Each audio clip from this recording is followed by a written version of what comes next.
김성태 자유한국당 원내대표의 폭행 사건에 관련된 얘기를 좀 해야겠습니다. 지난 주말이었는데 이제 김민석, 김현 이 두 분 방송 그 방송 바로 직전에 그 사건이 일어났어요. 근데 이제 정치인들이라고 하는 건 그 사건을 정면으로 다루기는 좀 부담스럽죠. 그럼요. 제 생각은 기본적인 생각은 뭐냐면은 김혜자 선생이 항상 하신 말씀 있죠. 꽃으로도 때리지 말아라. 사람 때리는 건 예. 안 좋아요. 무슨 말이냐면은 그 사람이 자유한국당의 당원이었건 문재인 대통령 지지자건 간에 문재인 대통령 개혁에 도움되는 측면은 단 한 가지도 없습니다. 일단 그렇게 보는 게 가장 중요해요. 사람을 왜 때려요? 정상적으로 봤을 때 나 이렇게 보고 싶어요. 문재인 대통령 지지자는 아니다. 문재인 대통령한테 도움될 게 하나도 없다고. 그냥 우리나라 국민 중에 굉장히 좀 이런 표현 적당할지 몰라요. 들은 있어. 이거를 자꾸 문재인 대통령 지지자로 연결시키려고 하는 자유한국당과 김성태를 때리려고 국회의사당까지 가는 그런 X가 어디 있어요? 정상적인 지지자라면. 그래서 얻는 이익이 뭔데? 근데 김성태 의원의 폭행을 당한 사건 자체는 불행하고 위로의 말씀을 드리고 싶지만 너무 엄살인 것 같아요. 19대 국회에서 전순옥 의원이 한번 폭행 사건으로 병원에 입원한 적이 있었거든요. 그때 당에서도 그렇고 의원실에서도 그렇고 이거 굉장히 좋은 기회다. 그림을 만들어서 확대시켜야 된다. 그랬는데 그때 전순옥 의원이 그랬어요. 부끄러운 짓이다. 폭행을 한 사람도 잘못이지만 그거를 빌미로 해서 그러니까 이걸 정치적 사건으로 만들어 가려고 하는 행위 자체가 부끄러운 짓이기 때문에 하지 않겠다고 단칼에 그었거든요. 그러니까 그때 전순옥 의원이 그 어떤 할아버지가 어버이연합처럼 보이는 할아버지가 밀쳐가지고 땅바닥에 크게 넘어진 사건이었어요. 그래가지고 뭐 팔도 까지고 엉덩이도 까지고 이렇게 좀 부상이 있어가지고 이틀 정도 입원하고 통원 치료하면서 한 2주 정도를 고생하셨거든요. 근데 국회 내에서 한 번도 티를 낸 적이 없어요. 그래서는 안 된다고 믿었기 때문에. 폭행을 한 사람이 영상을 보면 전문적으로 폭행을 하는 사람은 아닌 것 같더라고. 근데 거기에다가 목 기부스까지 하고 나타나는 건 너무 과도한 정치적인 퍼포먼스 같다. 단식이라는 것도 힘든 일이고 폭행을 당하는 것도 굉장히 안 좋은 일인 건 맞아요. 그런 일이 있어서는 안 되는데 근데 그거를 갖다가 막말로 다구리라도 당한 것처럼 목에 뭐 엄청나게 큰 데미지라도 입은 것처럼 이렇게 좀 쇼를 하는 것 같아가지고 보기가 안 좋더라고. 우리들 정상적인 사람들이라 그러면 민심으로 받아들인다. 예. 엄중하게. 예. 그리고 뭐 그 사람이 실정법을 위반했으면 사법처리하면 되는 거고요. 예. 우리 김성태 의원님이 이게 사실 난 그 장면을 동영상으로 보고 깜짝 놀랐어요. 야, 빗 맞아도 한 방이 저거구나. 진짜 빗 맞았는데 한 방에서 필라델피아 교정기를 꼈거든요. 목에다가. 그 목을 상하 좌우로 움직일 수 없을 만큼 위중한 경추가 완전히 움직이면 안 되는 심각한 질병을 갖고 있는 사람들이 끼는 건데, 야, 그 빗 맞은 거에 저 정도 오면, 데미지면 어마어마하다. 그런 생각이 들었고요. 사실 그 일은 경찰이 엄중히 수사를 해야 됩니다. 이거는 지금 뭐 자유한국당에서는 테러라고 얘기하는데, 테러일 수 있어요. 어떤 부분이냐면, 자유한국당 김성태를 때려서 득을 보는 세력이 누구인가. 이것을 먼저 좀 잘 따져봐야 되고요. 의사가 엑스레이를 찍고 뭐 CT도 찍었대요. CT를 찍었는데도 그리고 나서 보니까 소견에 목에 아무 이상 없다 라고 했는데 필라델피아 교정기를 끼고 나와서 마치 청와대에서 시킨 듯이 그런 뉘앙스의 발언들을 하고 정치적으로 이용해 먹는 집단들이 있어요. 그 집단들이 첫 번째 혐의를 받아야 돼요. 사실은. 그렇다고 봐야 되고요. 현재 상태에서 대통령 지지율이 70% 후반대, 90%를 가까이 육박하는 이렇게 높은 지지율을 갖고 있고 집권 여당의 지지율이 50% 중반대에서 왔다 갔다 하고 있는 이런 고공행진을 하고 있는 사이에 청와대와 집권 여당이 미쳤습니까? 이런 짓을 하게? 그건 말도 안 되거든요. 지금 자유한국당은 이걸 빌미로 이제 어떻게든지 불씨를 살려가지고 어떻게든지 유리한 쪽으로 끌어보려고 하는데 그래서 진정성이 없다는 거예요. 맞습니다. 예. 어쨌건 누군가를 때리고 맞고 하는 부분은 정말 100% 반대고요. 촛불 박근혜 끌어내릴 수 있었던 힘도 사실은 비폭력이었거든요. 이 부분에 대해서는 우리가 좀 명확히 알아야 되고요. 세상 어느 집단에 가나 뭔가 좀 강하신 분들, 뭔가 독특하신 분들은 많이 있다. 요거를 어떻게든지 더불어민주당의 또는 현 여당의 지지자여서 뭔가 이게 배우가 있다라고 근데 찾아내지는 못해. 예. 근데 계속 그걸 몰아가. 사실 증거가 없어요. 증거가 없는데 뭔가 있는 것처럼만 계속 바람을 피워서 저쪽에 조중동이든 자유한국당 쪽이든 여권의 문재인 대통령 지지자가 지금 사고를 쳤다 분위기를 몰고 가려고 엄청 애를 씁니다. 거기까지야 지금 현재. 그 의도를 좀 깊이 들여다봐야 되는데 자유한국당이 사실은 지금 굉장히 다급한 형편이에요. 어떤 형편이냐 하면 이 뭐 누가 굶고 맞고 이거를 떠나서 자유한국당이 지금 굉장히 심각한 부분은 뭐냐 하면 15일까지는 국회 정상화를 해서 들어가면 안 돼요. 자유한국당이. 15일까지 들어가게 되면 6월 13일 날 국회의원 재보궐 선거에 대한 것을 의결을 하게 되거든요. 15일까지 안 들어가면 6월 13일 날 재보궐 없습니다. 이번 그 지방선거에 출마하느라 사표 내시는 국회의원분들에 대한 재보궐 선거가 없어요. 그냥 공석으로 가는 거예요. 앞으로 내년까지. 그러니까 지금 자유한국당에서 오늘 방송하는 이 시간에 걸었던 조건 중에 하나가 이제 이게 이제 이따가 이야기가 나오겠습니다만 특검, 드루킹 특검 예. 이런 거 관련해서 내일 오후 2시, 그러니까 방송 나가는 날 오후 2시까지 약속 없으면 국회 끝 하겠다라고 그렇죠. 지금 최종 통첩을 한 상황이긴 한데 이건 말도 안 되는 억지에 좀 가깝죠. 예, 그 첫 번째가 지금 그 재보궐 수를 최대한 줄여서 공석을 만들어 놔야 그나마 제1당과 제2당의 차이가 덜 벌어진다라는 그런 절박한 심정이 있고요. 두 번째는 이번에 6월에 국회가 정상화되면 염동열, 권성동 이 자동 구속될 확률이 높거든요. 이것도 막아야 되는 거예요. 아주 목숨을 걸고 막아야 됩니다. 그런 상황이 있고 그리고 사실 6.13 총선에서 자유한국당 측에서는 지방선거에서 최대한 많이 붙여놔야 다음 총선에 선거운동원들이 확보가 되는 거거든요. 그런 의미에서 보면 굉장히 강수로 갈 수밖에 없어요. 국회를 정상화시키는 거는 6월 13일 이전에는 안 된다라는 입장으로 갈 수밖에 없는 겁니다. 근데 그렇게 해서 좋아지지 않는데 옛날 수법이 있잖아요. 그렇죠. 예를 들어서 이런 상황이 벌어지면 그냥 쿨하게 국민의 뜻으로 알겠다라고 멋지게 요거를 이제 잊지도 않은 배우를 가지고 모든 사건에 있어서의 범인이라고까지는 말씀 못 드려요. 우발적인 상황이고 울고 싶은데 뺨 때려준 격 딱 그거잖아요. 그렇죠. 딱 상황이 그렇게 된 건데 우리 생각해 보세요. 2002년에 11월 13일 날 여의도에서 우리 쌀 지키기 전국 농민 대회에서 노무현 대통령이 나와서 그 당시에 연설을 하다가 계란을 맞습니다. 계란을 맞았는데 기자들이 물어봐요.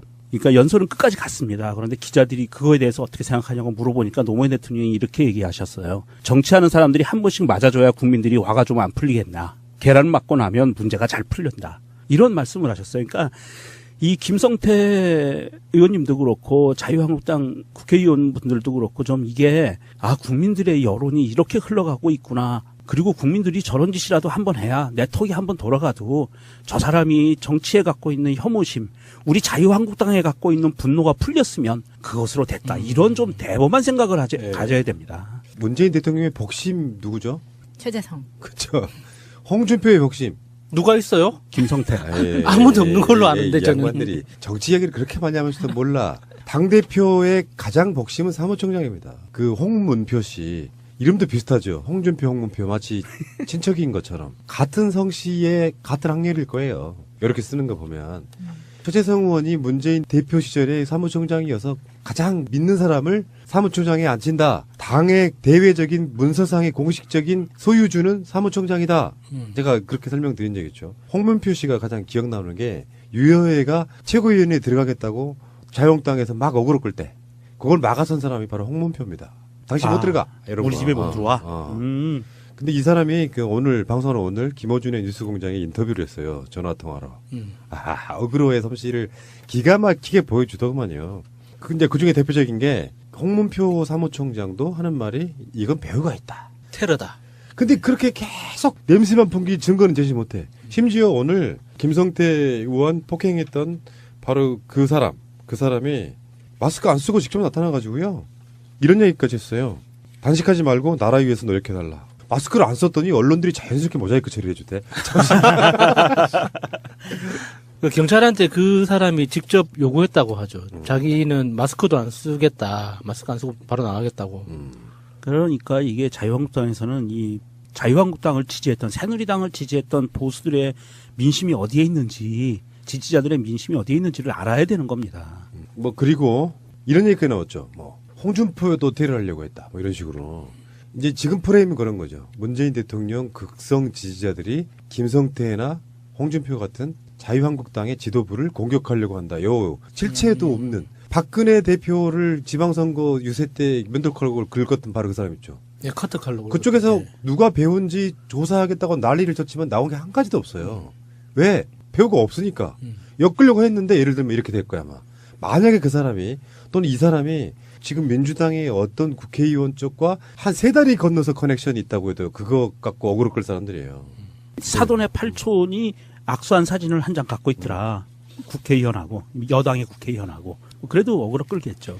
그러니까 결국엔 자유한국당이 보기에 이 김성태 의원의 테러 사건에 대해서 얻는 이득이 누가 더 크냐 보면 그나마 자유한국당이 효과는 모르지. 아직 여론조사를 안 봤으니까. 그렇지만 자유한국당 쪽에서는 이렇게까지 당하고 있어요. 저쪽은 폭력배들이에요. 요 느낌으로 가져가서 얻을 수 있는 이득이 있다면 최소한 자기네를 지지했던 사람들, 지역들, TK나 PK 쪽에서 아 그래도 정말 문재인 대통령 지지자들 너무하네. 미워도 다시 한번 홍준표에 당 한번 찍어줘 볼까? 이런 느낌을 가질 수는 있겠죠. 그 외에 나머지 효과는 기대되는 바가 없어. 드루킹 사건 때도 우리가 수십 번 반복했지만 뭐가 아쉬워서 이런 짓을 해요. 아쉬울 게 뭐가 있다고. 근데 그 홍문표가 김어준 뉴스공장에서 가장 화제가 됐던 게 뭐냐면은 어그로의 진술을 보여줍니다. 남북 정상회 합의문 발표했죠. 그리고 관련돼 있는 것 청와대 홈페이지 같은 데 가면 이렇게 문서로 이렇게 계속 내보내 주잖아요. 그걸 왜 국민들한테 안 알려주냐. 그러니까 김어준 하는 말이 그건 언론이 받아서 해주면 되는 거 아니냐. 그러니까 언론의 역할이라는 게 청와대에 있는 홈페이지에서 세세한 어떤 디테일한 것들을 방송이나 보도로 내주면 되는데 그런 게 아니라 왜 그거를 국민들한테 알려주지도 않고 아니 청와대 홈페이지 있다니까 인터넷 못하는 사람 어떻게 하려고 계속해서 어그로를 끄는 거예요. 네, 저는 그 인터뷰 들으면서 나경원이 음성 변조했나 하는 그런 생각이 들었어요. 그러니까 생각이 이런 사람들이더라고. 아니 저는 이거를 음성으로는 못 듣고 나중에 이 스크립트로만 봤는데 보는 내내 아마 버스에서 다른 사람이 나를 봤으면 굉장히 재밌는 짤방을 보고 있다고 생각을 했을 거예요. 읽는데 너무 빵빵 터져가지고. 왜냐하면 지금 말씀하신 대로 계속해서 청와대에서는 언론 홍보도 하고 인터넷에도 다 올렸다 그랬더니 거기에서 다 인터넷도 못하고 방송도 못 보는 사람은 어떡하느냐. 그 소수를 가지고 굉장히 그 주장을 하는 거예요. 아니 인터넷도 못하고 방송도 못하면 어떤 방법으로 알려야 돼? 관보 만들어가 하나씩 줘야 되나? 방을 붙이란 이야기죠. 이 양반 말은 청와대에서 자기한테 얘기를 해줘야 되는데 그걸 안 해주는 거야 지금. 언론은 왜 그걸 보도 안 하는 줄 아세요? 보도 중심 채널도 그런 세세하고 디테일하고 별로 인기 없을 법한 아젠다들 갖고 와서 방송하면 시청률이 안 나와. 그러니까 이슈가 되고 뭔가 논란거리가 되는 것만 계속 보도하잖아요. 우리는 안 그러잖아. 정치율 안 나와도 정책방송 같은 거 해요. 매주 보도 채널이나 일반 지상파나 보도 뉴스 같은데 이런 거 인터넷상에서 다운받을 수 있다는 뜻은 자기들이 그걸 기획 취재할 수 있거든요. 근데 논란거리만 김성태 그렇죠. 의원이 예. 폭행 당한 것만 계속 이야기하는 그런 방식으로 가니까 결국은 그게 문제죠. 이렇게 논란거리만 생산하는 자유한국당이 문제인 거예요, 사실은. 뉴스 하다 보면 이슈거리는 안 되더라도 뉴스 메뉴는 있는 거 방송할 시간이 필요해요. 근데 계속해서 논란거리만 만들어내니까 오히려 그런 보도들을 일반 매체들이 못하고 있는 걸 수도 있어요. 잠시 후에 다시 올게요. 아까 홍준표의 복심은 누구라고 그랬죠? 홍문표. 그러면 김성태의 복심은요? 이런 게 있다고. 원내대표는 예전으로 말하면 옛날에 원내총무라고 불렀습니다. 네. 예전에. 근데 그게 총무란 표현이 어감이 너무 정치적 위상이 낮아. 사실은 진짜 하는 일 많은데. 그래서 원내대표란 이름을 붙였어요. 그러면은 원내대표의 밑에 원내 부대표 이런 게 있잖아요. 네. 그 중에 한 명이 바로 성일종 씨인데 성일종이 누구게요, 마차님? 이름 비슷한 사람 없어요? 아까 그 홍준표, 홍문표 있잖아? 성환종 씨. 맞아요. 동생입니다. 아 진짜요? 그래서 내가 화가 나는 거야. 어이 형이 그렇게 한을 품고 가셨는데 홍준표가 성환종 리스트에도 나오잖아요. 네. 네, 네. 이게 김성태 폭행은 국민에 대한 테러다. 누가 뭐래요? 나는 그 성일종 씨가 한 이야기는 뭐 그럴 수 있다고 쳐요. 뭐 그럴 수 있지 뭐. 그럴 수 있는데 이런 분들이 자유한국당에서 정치하는 것 자체가 참 이해 안 간다 싶더라고. 그러면서 이 언론 인터뷰에서 자기도 뭐 테러를 당했다고 이야기하는데요. 보통 이제 정치인들은 그렇게 말하죠. 뭐 이제 집회상에서 어떤 국회의원을 누가 와서 뒤통수를 때렸다. 그러면 백색 테러다. 우리는 그렇게 이야기했어. 솔직히 말하면 했는데 심각한 상해를 입히고 이런 게 아니라 그러면 아니 그러니까 이런 식인 거야. 마차님이 무슨 국회의원이나 정치인인데 내가 이렇게 길거리에서 만나서 뭐 밀쳤다거나 이런 걸 전부 다 폭력이라고 표현하고 테러라고 표현하는 건 너무 과잉이야. 그렇게 하지 않도록 하겠습니다. 예. 참네. 김성태 의원에 대해서 지난 주말쯤에 유민 아빠 우리 김영호님께서 우리의 간접 출연자이기도 합니다. 매주. 그 페이스북 쓰신 그 내용을 보면은 전 너무 공감이 돼서요. 좀 이슈가 무겁긴 했지만 한번 읽어드리도록 할게요. 저는 단식을 시작하고 하루에 5천에서 1만 개의 악플에 시달렸습니다. 자식을 잃은 아빠를 비난하고 조롱하며 죽은 아이들을 오뎅이라 부르고 한 달에 3만 원 국궁은 200만 원의 사치 스포츠가 되어 온갖 루머에 시달려야 했습니다. 정치인이라는 분이 고작 1000개의 욕문자밖에 못 받으셨습니까? 저보다 존재감이 없으시군요. 악플보다 무플이 무섭다는 말 못 들어보셨습니까? 저는 악플에 힘을 얻었습니다. 거짓 언론과 진상규명을 방해하려는 세력들로 인해 억울해서라도 참을 수가 없었습니다. 무엇이 가장 힘드냐는 말에 공개된 장소의 단식 투쟁이 실내에서 하는 것보다 5배가 힘들다고 하셨습니까? 국회 앞마당이 어떻게 공개된 장소입니까? 저는 서울 시내 광화문 한복판에서 음식물을 먹거나 들고 지나가는 시민들 사이에서 단식을 했습니다. 저는 폭식 투쟁하는 일베들이 편히 먹을 수 있게 배려하여 자리도 깔아주었습니다. 누군가 봉지만 들고 지나가도 달려가 그 봉지에 먹을 게 있나 뜯어보고 싶은 심정이었습니다. 공개된 장소의 단식이 힘드시다고요? 국회라는 비공개적인 공간에서 고작 3일 단식하셨습니다. 그 정도도 각오하지 않고 나라를 위해서 단식을 하겠다 시작하셨습니까? 절박한 상황에서 조롱당하는 일이 힘드시다고요? 사람이 느끼는 감정 중에 억울한 것만큼 참기 힘든 일이 없다고 합니다. 저를 비롯하여 우리 유가족들은 자식을 잃은 비통함과 억울함 가운데 온갖 모욕과 비난, 죽은 아이들을 조롱하는 바로 김성태 의원님과 그 지지하는 세력들을 4년간 참아주고 있습니다. 드루킹보다 세월호가 먼저 아닙니까? 아직 미수습자가 5명이나 있습니다. 진상규명도 하지 못하고 4년이 흘렀습니다. 무엇이 두려워 세월호 진상규명은 하나하나 방해를 하시면서 드루킹은 이렇게 단식까지 하시면서 절박함을 얘기하십니까? 생명이 먼저 아닙니까? 제가 단식할 때 죽어도 눈 하나 깜짝 안 할 것 같았던 김성태 의원님, 자식을 잃은 부모와 정치인 어느 쪽이 심정이 더 절박할 것 같습니까? 굶으면 반드시 진실은 밝혀진다고요? 웃기는 소리 하지 마십시오. 저는 46일 단식했어도 진실은커녕 은폐하고 조작하며 비하하고 조롱까지 당했습니다. 대한민국의 곳곳에서 사회적 약자들이 당신들의 권력과 싸우기 위해 또는 얘기 좀 들어달라고 단식을 하는데 해결된 곳 있습니까? 지금 진정으로 나라를 위한다면 국회를 정상화하는 것 아닙니까? 46일 단식을 한 사람으로서 인간적으로 단식하는 사람을 조롱하고 싶지 않지만 세월호를 방해한 당신과 자유한국당은 비난하고 조롱하고 싶습니다. 저는 단식 39일째에도 경찰들과 몸싸움을 했습니다. 아직 일주일도 안 됐는데 어린아이처럼 투정 그만하시고 죽는 소리 앙앙거리지 마십시오. 저야말로 이런 말 할 자격 있지 않습니까? 46일 단식을 마치고 병원에 갔더니 11일 전후로 단식한 사람들의 데이터는 있어도 46일 단식한 사람의 데이터가 없어 회복하는데 의사들조차도 어려움을 겪었습니다. 이제는 저로 인해 하나의 데이터가 생겼으니 걱정 마시고 단식으로 인한 몸의 변화, 단식 후 회복까지 제가 카운셀러가 되어드리겠습니다. 단식도요, 명분이나 진정성이 중요한 부분인데 어떤 걸 빌미 삼아서 아이고 사람 죽이네, 정치적으로 이용하기. 김대중 대통령의 단식이 있었어요. 이제야말로 지방자치제를 도입해야 된다. 그것이 국민의 삶을 낫게 만드는 거다. 그런 단식.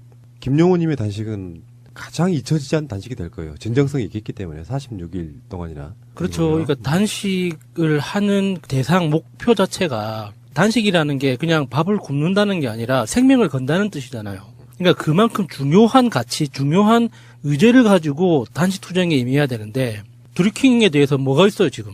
다 아직 조사가 진행되고 있고 수사가 진행되고 있는데 그게 수사 결과를 보고 정치적인 행위를 해도 늦지 않아요. 근데 지금 와서 단식 투쟁이라는 그 행위 자체에 대한 가치를 김성태 의원이 떨어뜨리고 있는 거거든요. 김경수 의원도 검찰에 참고인 조사 받으러 들어가면서 특검 합시다. 예. 받겠다 이렇게 됐거든요. 지금 여당도 특검 안 하겠다는 게 아니에요. 국회를 열어서 특검도 할 거면 해줄 테니까 추경도 하자. 국회가 일 좀 하자 이거 아니에요. 예. 근데 추경 안 돼. 무조건 드루킹 특검을 해줘야 된다고 이야기하고 있는 그 자체가 억울하다. 이렇게 말씀드리고 싶은 거죠. 자, 중앙일보 기사를 하나 봤는데 가끔씩 그런 거 있잖아요. 기자의 마음이 제목으로 담기는 거. 예. 단식하던 제1야당 원내대표 폭행. 지방선거도 흔드나? 다운표 해가지고 흔들면 좋겠네. 이런 거죠. 기자님들, 데스크님들 이러지 마세요. 이 언론은 공기입니다, 공기. 그런데 이거를 사적으로 이렇게 본인의 욕망을 투영한 기사 제목을 달아서 이렇게 활용하시면 안 됩니다. 그 국민은 다 안다니까. 예를 들어서 김성태 의원이 그렇게 단식하는 게 정말 명분이 있다라고 생각하면 응원해 주겠죠. 이기라고. 근데 이미 드루킹 사건에 대한 여론조사도 다 답이 나왔잖아요. 국민들 다수는 특검 필요 없다라고 이야기하고 있잖아요. 아주 소수인 사람들이 뭘 해도 문재인 대통령이 하는 건 다 싫어하는 사람들의 입장만 응원을 보내주고 있는 아젠다예요. 근데 여기서 지금 폭행 사건까지 연루가 되면서 정말로 울고 싶어 죽겠는데 매 아침 기가 막힌 타이밍에 누군가 가서 뺨 때린 상황이란 말이에요. 아무 이유도 없이 울면 사람들한테 욕먹을까봐 누군가 가서 때리는 바람에 생각보다 훨씬 더 크게 울고 있는 이런 상황으로 지금 정치권이 거착 상태에 빠져 있는 이런 느낌인데 저는 이런 식으로 뭔가를 한다는 게 더 진정성 없게 느껴지는 남북 정상회담에 대해서 홍준표 씨의 날마다 막 아침 저녁으로 몰다고 해야 되는 막말 그리고 실제로요 원내대표가 굉장히 중요한 자리 아니겠습니까? 김성태가 결정한 사항에 대해서 홍준표가 가타부타 말 못하는 것들이 굉장히 많습니다. 원내에서의 어떤 활동들은 그러면 홍준표 대표는 당대표는 의원직이 아니기 때문에 원외이기 때문에 자기가 관여할 수 있는 부분이 한계가 있거든요. 그러니까 원내에서 국회의원들끼리 결정한 사항에 대해서는 추인하고 지나가는 정도밖에 안 되는 거죠. 그런 어마무시한 자리에 자유한국당 115개 정도의 의석수를 갖고 있는 이 어마무시한 그 사령관이 자유한국당 사령관이죠. 이 사령관이 이렇게 이런 모습들을 정말 국민들한테 치졸하게 보여주시면 안 돼요. 결국엔 이렇게 될 가능성이 높아요. 지지율은 더 떨어지고 사람은 어떤 특정한 지점에서 내가 들고 날 때를 알아야 돼요. 멈출 줄도 알아야 되고. 근데 그 핑계 삼아가 더 가면 없던 정도 더 떨어지는 뭐 이런 상태로 저는 가지 않을까 이렇게 생각을 해봅니다. 전략이 없어요 이분들 진짜로. 이분들이 하나의 전략은 오로지 시간이 빨리 가서 5월 15일 되면 지방선거 때문에 더 이상 단식하기 힘들다. 여당 참 기분 나쁘다. 이래도 안 도와주고 그리고 아마 출구 전략을 짤 것 같습니다. 오늘 방송 초반에 말씀드렸던 그런 주제로 이야기하면 김성태 씨도 누군가의 부모잖아요. 그렇죠. 가치 없는 단식 저는 안 하셨으면 좋겠다는 생각이 그리고 들어요. 단식 정말 위험한 일이에요. 몸이 상하는 게 단식 7일이 넘어가면 몸이 영구적으로 변한다고 합니다. 이게 함부로 할 게 아니에요. 가치도 없는 일에 그렇게 몸 쓰지 마십시오, 김성태 의원님. 어버이날 공휴일로 하면 좋겠냐 말겠냐 하는 리얼미터의 여론조사를 했던 바로 그 여론조사에 보면은 문재인 대통령의 지지율이 77.4% 나옵니다. 뭐 아시는 분 다 아시겠지만 제가 항상 말씀드리잖아요. 갤럽하고 리얼미터하고 지지율 차이가 좀 난다. 그래서 갤럽이 지금 홍준표한테 공적이 됐는데 갤럽 자체는 자유한국당 지지율이 안 나오는 편. 그래서 한 12%에서 완전 박스권에서 왔다 갔다 하는 정도.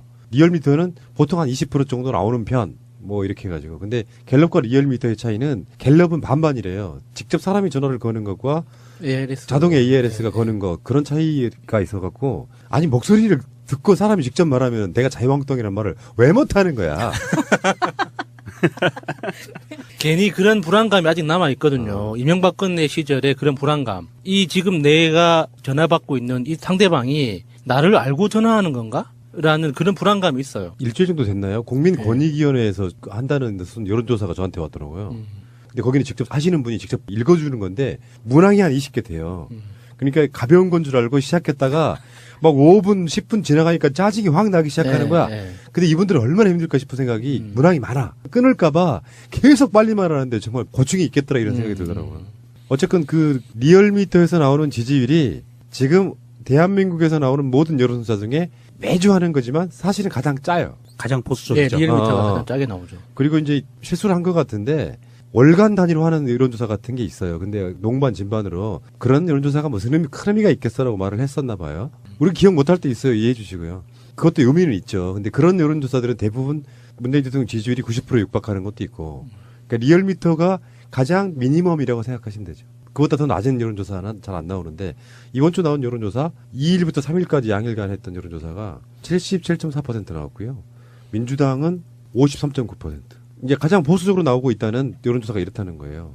자유한국당은 리얼미터만 바라보고 있는데 보통 20%에서 많게는 22%까지 나오는데요. 이번에 3.2% 폭락해가지고 17.9%. 어쩌려고 그러냐. 그러니까 문 대통령 지지율도 그렇고 자유한국당 지지율도 그렇고 숫자가 중요한 게 아니라 추세를 보면 리얼미터나 한국갤럽이나 똑같아요. 전체적인 그 등락하는 움직임의 모습들이 똑같기 때문에 이게 지금 뭐 갤럽이 문 대통령 지지율이 더 높게 나오고 뭐 리얼미터는 더 낮게 나오고 이게 사실 중요하지는 않거든요. 구체적인 숫자가 중요한 게 아니라 계속 문 대통령에 대한 꾸준한 상승세를 보이고 있는 거예요. 그리고 그 핵심적인 기점이 되는 게 남북 정상회담이었고 그게 중요한 거죠.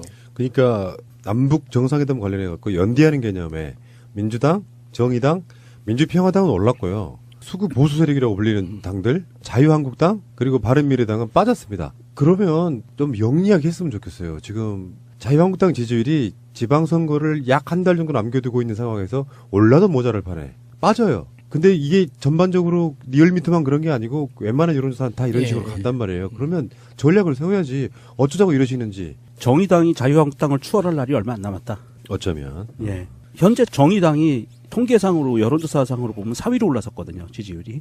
조금 있으면 아마 6월 지방선거쯤 되면 골든크로스가 일어나지 않을까. 자, 근데 이게 사실상이라는 표현이 왜 나오냐면은 대통령이 취임을 해. 그리고 컨벤션 효과로 한 몇 주는 고공행진을 해, 지지율이. 그거 빼고. 요거는 그냥 여론조사라기보다는 컨벤션 효과에 가까우니까. 그리고 취임하고 나서 한 달 정도 지나고 나서부터 이제 어떤 이슈나 사안, 대통령의 어떤 대처, 정책 이런 것들에 따라서 지지율이 막 등락이 있잖아요. 그 컨벤션 효과가 있는 한 달 정도 기간을 제외하면 가장 고공 지지율을 지금 문재인 대통령이 갖고 가고 있다는 뜻. 근데 마침 이게 지방선거에 맞물려 있어서 이건요, 이따가 이제 왜 그러는지 이유가 나오겠지만 자유한국당 입장에서는 이제 지푸라기라는 표현은 좀 너무 커요. 지푸라기가 이거 있잖아요. 왜? 실한올 아니, 히로라기. 제가 가끔씩 치실을 쓰는데요. 치실이 사실 진짜 강한 실인데. 텐션이 좋죠. 그런 정도 상황이 되는 것이고요. 어쨌건 문재인 대통령 지지율 리얼미터가 하면 우리나라에서 가장 낮은 지지율입니다. 77.4%.